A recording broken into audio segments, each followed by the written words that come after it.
Morning, y'all. Morning. Anybody want to say anything?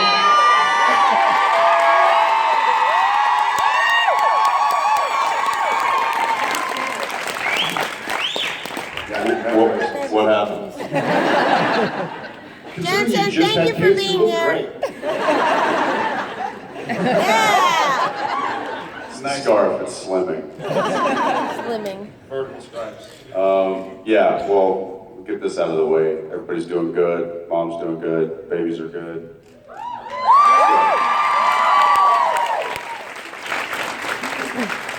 Thank you for being here for us. What's that? Thank you for being here for us.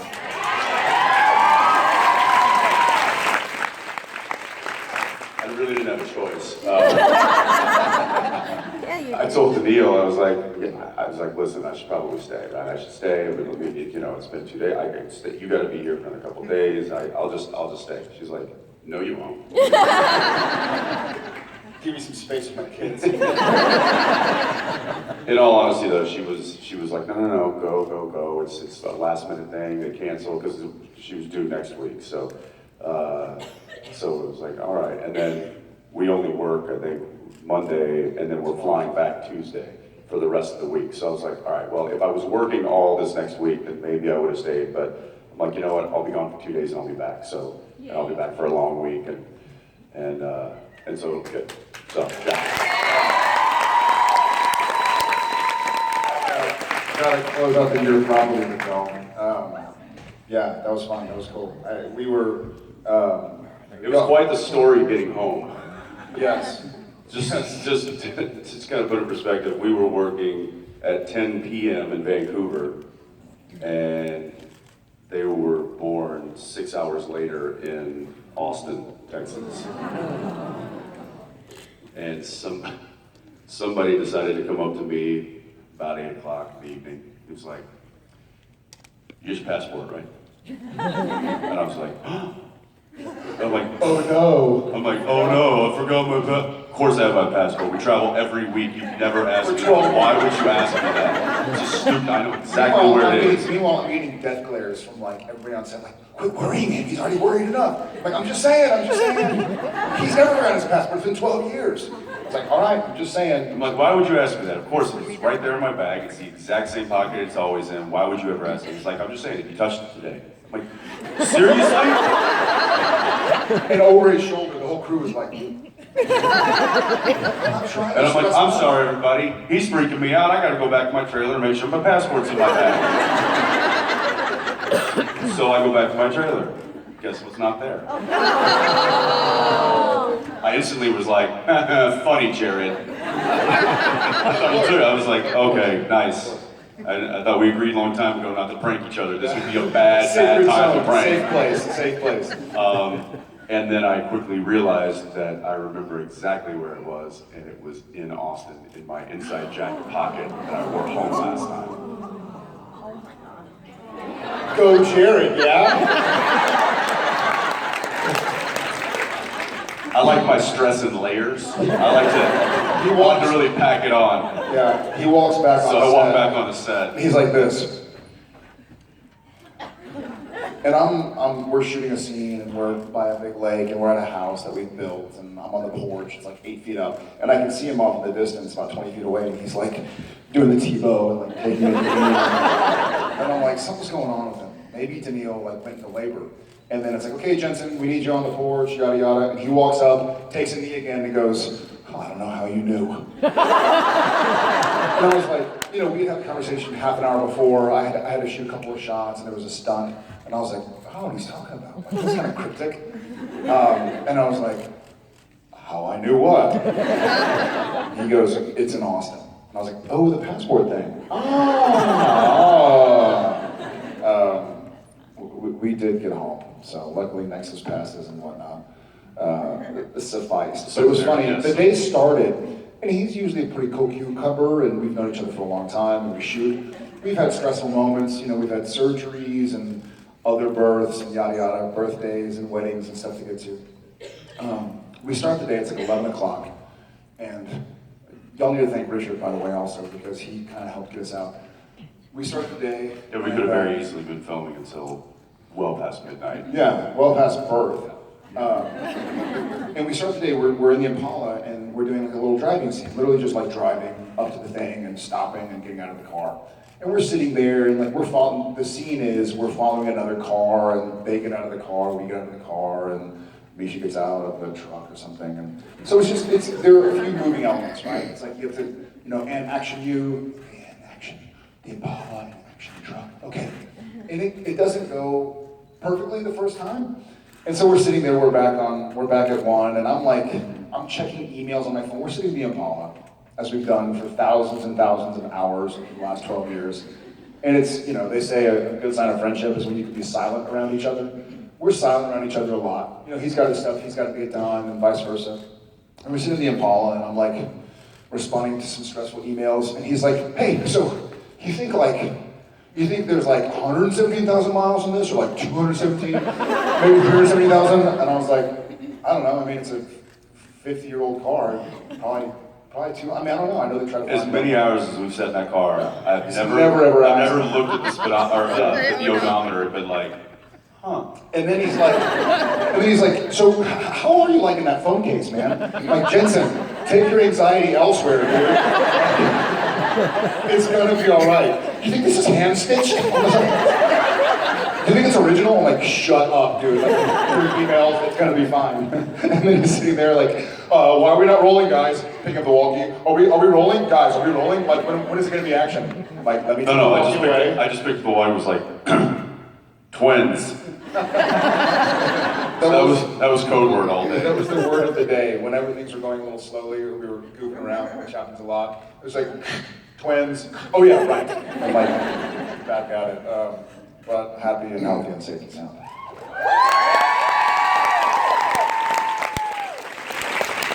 Speaking of not happy and healthy and safe and sound, who saw Thursday's episode? It's like 12 people.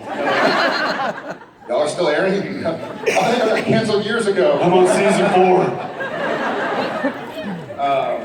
We were here. We were here.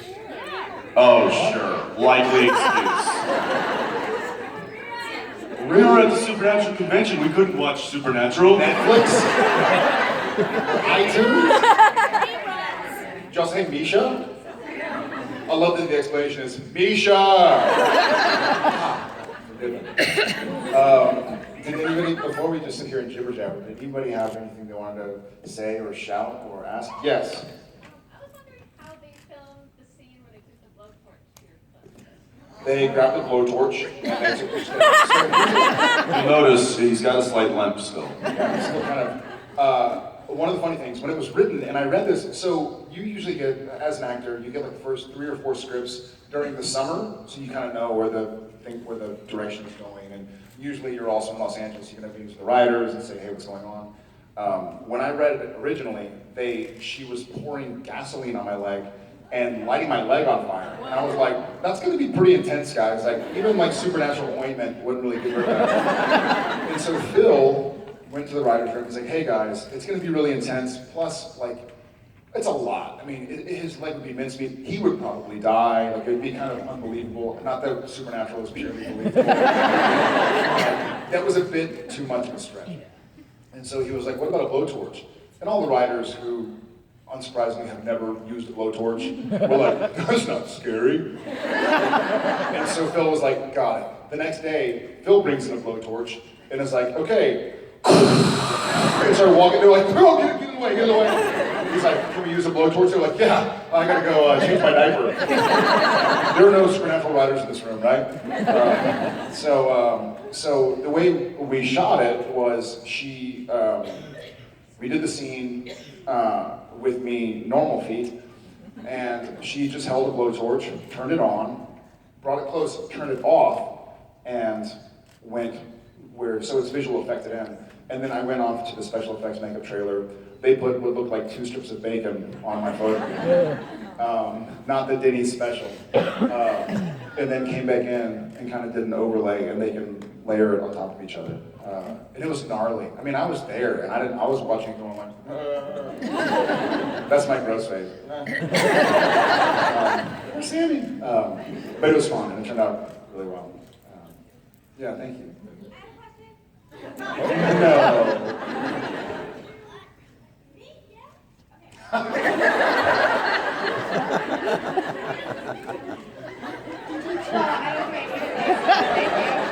gonna go ahead and report this anyway because I think it's fun. So this is totally kind of unrelated, but I'm actually expecting my second child, and since you guys are, well, one of you is expecting children, I'm curious. You're not expecting anymore. Or are you? How do you know he's not expecting? If you have any suggestions for children's names, for one, and keep in mind that my first child's name is Samuel, so that's how we'll Badass. Do you know if it's a boy or a girl? I don't, but we're hoping for a girl. Samantha? Smooth. Dina? Cassandra? Are we just gonna go with supernatural? None of those are supernatural names. Paulina?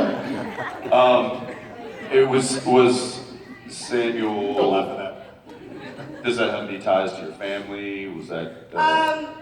No, it's just, it kind of fell in line with something that we wanted. It was something a little biblical, kind of a strong Yep. name, you could have like good nicknames with it, stuff like that, so.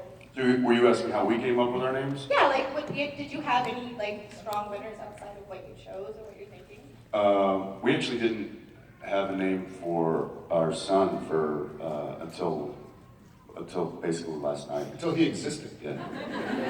No, he was 2 days old. So Yeah, same with both of my kids. Yeah.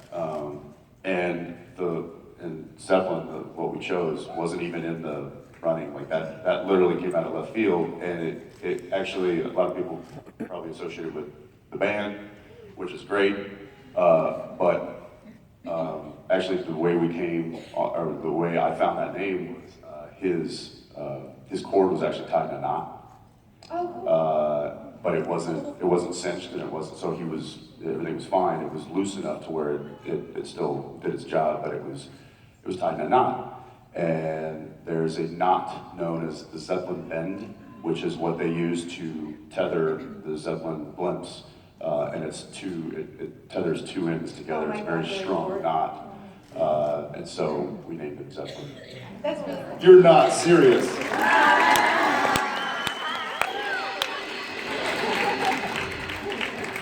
So I would say unless you have something that you really love, unless you have something that maybe means something, it's family, it speaks to you, maybe try to find something that is relatable or has some kind of cool meaning, or just throw a dart at a dartboard with names on it. The one piece of advice that I can 100% give to you is don't name it anything that has anything to do with Mark Shepard, because you'll never hear the end of it. Because no, he's not named after Mark Shepard. He's just named. Yeah. Both of my sons didn't have a name until they existed. We had some choices, but we were like, we want to feel like we get a feeling, get an energy. And so Thomas, we had a few different names. We had several. In fact, one of the names was Wyatt. He was one of Wyatt's birthday, but now his best friend is named Wyatt, so it's like, oh, thank God we didn't name him Wyatt. With Shepard, it was really funny. He came out, and it was a natural birth and a rental home in Seattle, and it was like this beautiful moment, and everything went perfectly, and Tom had been such a difficult birth for Jen. And so we get there and we're holding this little baby and we're like, and Jen, and Shepard was kind of tossed around, but we had 5 others that were in front of him. And Jen was like, Shepard, like he's gonna be a shepherd. We're like, that's great. Now he's a little shithead. So names have nothing to do. I call him my turd burger. He'll get this face and be like, I'm a turd burger. And he'll just run. He'll like run straight at Jensen's area. Yeah, just like, ah! Like, not a shepherd, not a shepherd. But, He is literally taken to flinging poo. yes. He does the thing like He's like a howler monkey. he'll get his diaper and pull one thing off and go all of a sudden, or with shoes, like every now and again you'll look over and you're like, oh jeez. Because he'll get his shoe and just be like, he loves it. He's super flexible, so his legs just kind of filling up. He like laughs and runs away. So their names don't really have anything to do with who they kind of. You can't will their personality on them. So, Well, congrats and good luck. yeah, congratulations. I saw somebody stand up there. So, yes. So there was an episode a while back where your characters went into the quote-unquote real world and then played yourself. And the running joke for that show was that you guys didn't talk to each other for a while, and so everybody was surprised that you guys were talking again. What's the story behind that? I don't know. I think Yeah, it that was kind of a take on these because stories there are TV shows, and we know actors and actresses who literally don't talk are to in each that other. situation Yeah. for real. In And fact, we know of somebody who had it in their contract that they only were going to do like 5 actual shots with the same person, and then so their close-ups, you'll notice, I'm not going to mention anything. they basically contracted a maximum amount of time they had to spend with the other actor. Which, I mean, I just can't imagine going to work and living in that kind of an environment. That's just sick. Yeah. It's toxic. But, so it was kind of us poking fun at people that actually do deal with that situation. We thankfully don't deal with that situation in real life, but some people do, and that was us making fun of them. Yeah, it was a nice chance to make fun of not just ourselves, but the Hollywood culture in general, and like, you know, paintings of yourself, and alpacas, and Yeah, all of that was kind of stuff that either is, you know, rumored or actual stories of, you know, people in the entertainment of people in Hollywood. So it was us kind of, you know, taking the piss out of that. Yeah. About with the wings in the back. Hi, I'm Zoe Bell. Hey. So first of all, you've probably heard this a lot today, but if not, you guys are so loved. And so I guess my question is for Jared, because so you're obviously very tall. And so like, you know how Sam has to fall down a lot and he faints a lot? sucks. Correct. Long way to go. When you stand back up, do you faint again because the drastic change in I do. altitude? It's also, I get woozy. What's more surprising is the temperature change. Everybody makes fun of me that I sweat, but I'm like, heat rises, guys. It's hot up here. So it's actually funny you ask, because we'll do shots where I have to like get up off the ground, and you know the camera will be set up in such a way. In fact, it just happened on Thursday night. I'm in a fight scene, and I'm like laying outside in the grass, and it's raining. And they're like, well, we need you to get up and stand up. And I was like, well, okay, that's fine. But you realize that the camera goes from here to like there. It's not just like barely getting up. Like you're gonna have to do a whole different lighting setup between me laying down on my back and standing up. You're like, oh, yeah, you can just play it from laying down. All right? So it actually does. Yeah, when he falls down, he actually has to pressurize his ears. Yeah. It's a different atmosphere. I've died a few times. Life imitates art. Thanks, Ed. Look back. I'm gonna go way over here.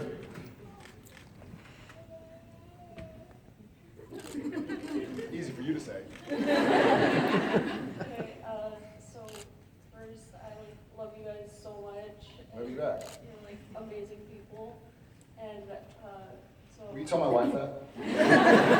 She won't believe. My question is for Jensen. So you told us how you named Zeppelin, but like, how did you name Arrow? Like, does it have anything to do with? And have you talked to Steven since then? Yeah, I'll talk to Steve. I mean, it felt like such a feminine, very soft, nurturing kind of name.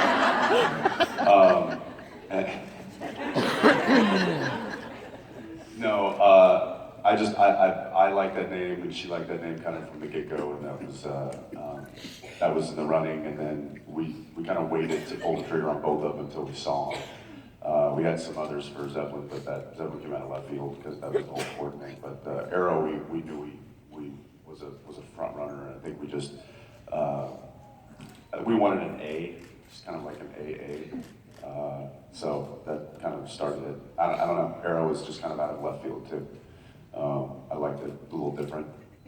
I think when you have parents named Jensen and Daniil, you gotta kind of keep the trend of odd names. So that's what we're trying to do. What's that? The boy. Yeah. So he was 1 minute in front of his sister. So he's not the baby boy. What? Actually, you know what? I'm gonna go right there. Yeah, you've had your hand up. No, right behind. Yes. No, the little one. Yeah. The youngster. My question is for Jared. Okay. I found him. What's up, buddy? Happens to me all the time. All the time. That's why I make the writers write down my words I have to say, because I forget everything. How about a question for me instead? What is your favorite part about being dean? No, he's talking to the real dean. He doesn't even know what Gilmore Girls is.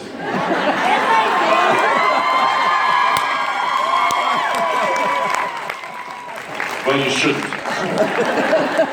Just kidding. You know, I remember I used to say... What's your favorite part about being dean? Well, I used to say to Jensen that if he gets to play Dean, as long as I got to play Dean, that we'd have ourselves a fun little show. We've now double and a half that. He's double and a half it. But Dean on Gilmore Girls was a fun character. He tried to do his best. He wasn't perfect, but it wasn't at all. Thanks. But I think his heart was in the his heart was in the right place. I think we... Freudian slip there? Is that- It was an early lesson in, and I think with Sam and the short Dean, I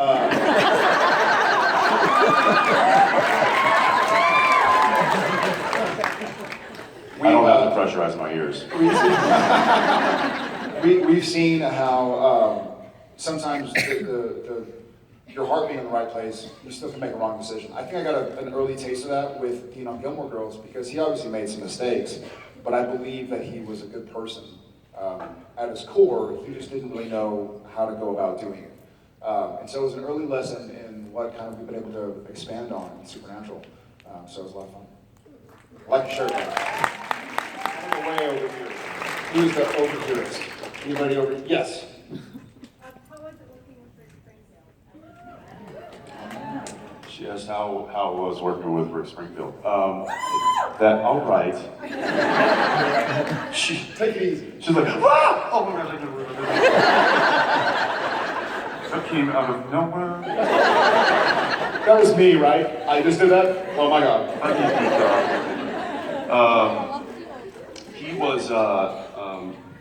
He was great. We only got to really work with him for one day, like a half a day. But I mean, the guy came in. He's obviously a very well-seasoned entertainer and performer because he came in. He knew his stuff great. And he's kind of a reserved kind of guy. He's I wouldn't say shy, but he's very reserved and very collected. And which I guess from our perspective, you think like a rock star, they're bigger than life, and they come in, they walk into a room, and the whole room, they just command a room. But he was actually kind of, just very reserved and Very kind and polite. Very nice. A very sweet man. And he and a true professional too. I mean, he, as soon as those cameras rolled, it was like a switch flipped. So it was enjoyable. I mean, I certainly found both of us kind of turning into just audience members and watching this guy up on stage do his thing, hoping he would grab a guitar and start playing.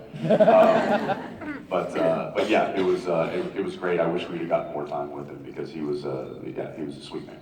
Yeah, and I think he had a huge shoes to fill.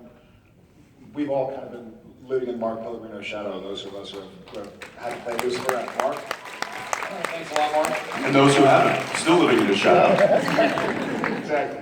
But a character that's been so defined and developed by other actors it's difficult to come in. I think that day when we shot the scenes from last episode, for those who haven't seen those yet, he had just flown in like from Milan from a tour and was like, had a page and a half of a dialogue that was essentially a soliloquy, and then a fight scene. Like that's difficult for somebody who does this day in, day out. Not to even speak for somebody who's flying in because they're also a professional musician on tour.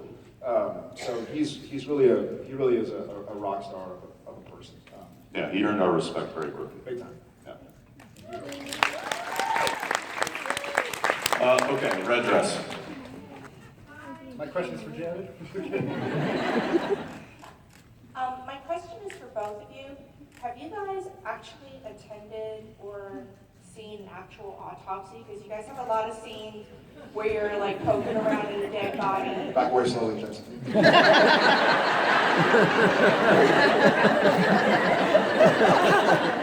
Would you like to see one right now? I have not, though I've been invited to see one. I've been invited to see surgeries as well. I've had surgery that I was locally anesthetized for, so I got to watch it. Bad idea, Jeans.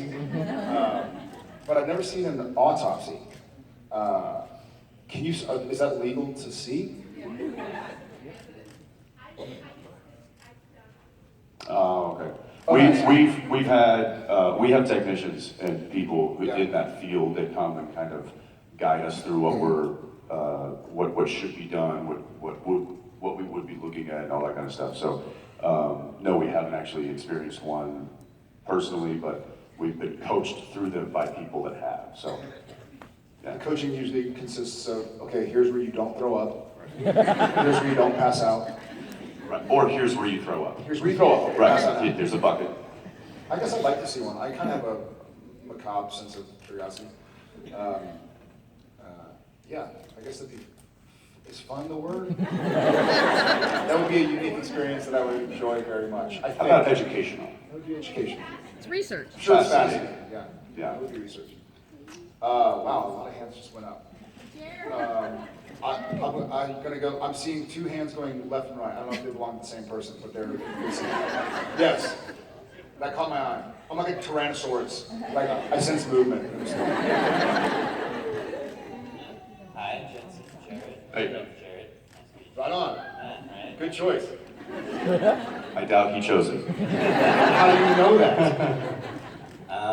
I wanted to tell you guys you're both super fabulous, especially you, Jared. Us Jareds were real fabulous. Go Team Jared. Yeah, Jared. Maybe he did choose it.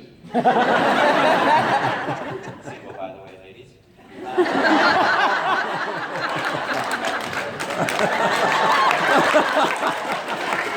It's not this Jared, but it is Jared. He goes, and thanks. I don't want to hit the people in front of me, otherwise I would. But, No question. Just heard there were a lot of ladies in the room. But I actually did have a question. You guys brought up Stephen Amell earlier. I'm also a huge fan of Arrow and all the DC shows. I know you guys are great fans. I also know that the CW is getting a little crossover crazy. Have you guys ever had like any, talks about maybe appearing on the show? Maybe not even as characters, but just, in the background or something like that? No, we don't wear tights. I mean, you should. At least not on camera. We have talked. We always talk about whenever their shows get canceled, they're welcome to come on our show. My phone's ringing. It's CW. Hello? God, I'm fired? Okay. I say that because they're buddies. I just talked to Steve the other day, actually. I think we love that. We always tease that the best way to end any of those shows would be a 1967 Impala rolls into town. Smash to black. But we see these guys all the time. I literally live across the street from Stephen in Vancouver. So when they're walking the daughter, or I'm walking my dogs or kids or whatever.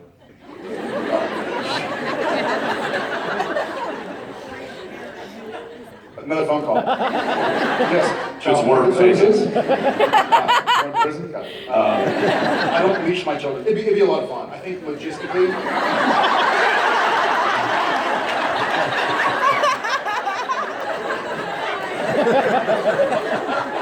What are you talking about? I'm gonna take it from here.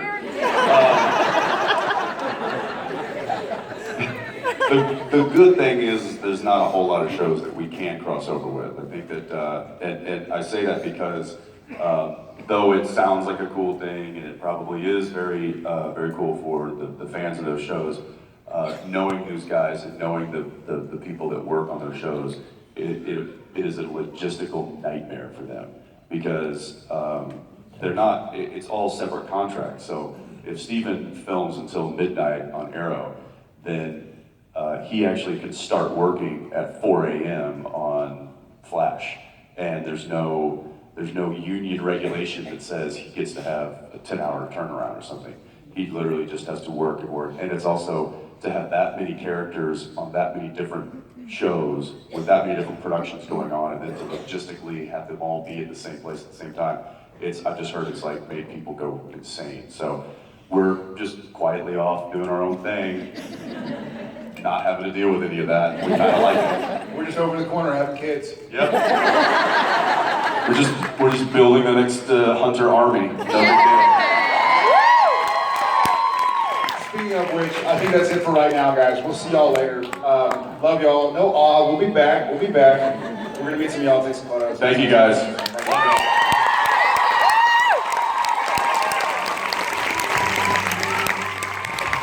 Everybody was an Applebee's from the right